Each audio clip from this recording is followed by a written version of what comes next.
د بلوڅانو پر خاوره یوه داسې موسیقي هم شته چې د پیړیو دود او کلتور په خپل ساز کې رانغاړي. دا د سروس په نوم د بلوڅانو موسیقي ده.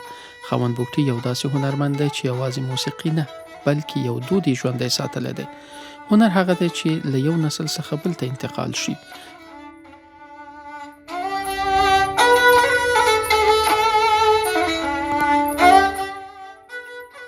له سروس سره د خاوند بوګتي ارتباط کوم حادثه نه بلکې په میراث کې ورته پاتې شوی دی. मेरा वालिद साहब बजाता था. زما پلار سروز غږول او د کاکا زوی یې تر اوسه پورې غږوي. ما له هغه څخه زده کړه. ये बलोचों का कौमी دا د بلوڅانو ملي موسیقي ده. دا په بل ځای کې نه پیدا کیږي. زموږ د سیمې خلک یې ډېر خوښوي او ډېر یې اوري. लोग बहुत सुनते हैं इसको.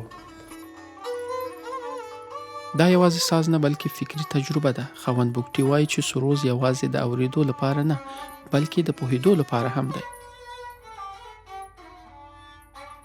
सरोज एक ऐसा साज है जो जिससे दिमाग खुल जाता है.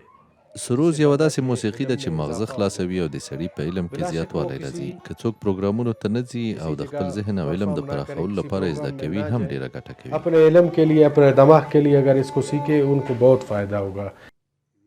کله چې د هنر له لارې د خپلو بچو خېټه نشي مړولی نو هنرمند باید دوه ګونی جنګ وکړي.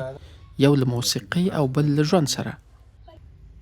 सरोज पे इतना आमदनी नहीं د سروز له غږولو دومره عاید نه ترلاسه کیږي. له دې امله زه د ډرایور په توګه کار کوم چې د خپل کور مصارف پوره کړم. पूरा हो जाता है.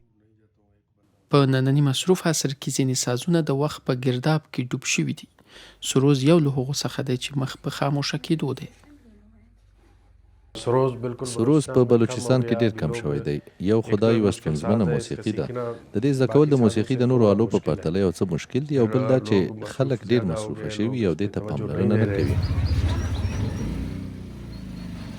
خاوند بوګتي یوازې موسیقي نه غږوي بلکې د دې د ژوندي ساتلو ژمنه یې کړې ده. د زده کوونکو د یوه نوي نسل روزل د هغه یوازینی ارمان دی. زه هڅه کوم چې د دې د له منځه تللو مخه ونیسم. زه لږ تر لږه 10 شاګردان وروزم چې هغه سروز وغږولی شي. सरोज बजा सके. هنر یوازې د هنرمند نه بلکې د ملتونو مسؤلیت دی. د خاوند بوګتي غږ له ادارو، حکومت او زموږ ټولو څخه یوه غوښتنه ده. हुकूमत से भी हम अपील करते हैं कि हुकूमत भी له حکومت څخه هم غوښتنه کوم چې دا د دود کړي. په ښوونځیو، کالجونو او پوهنتونونو کې لږ تر لږه 1 ساعت یا نیم ساعت د خلکو ته د دې په هکله ووایي. इसके बारे में बताएं. د سروز غږ یوازې د یوې موسیقۍ غږ نه دی. دا د یو قوم پیژندګلوي ده. د هغه د تاریخ او روح غږ دی.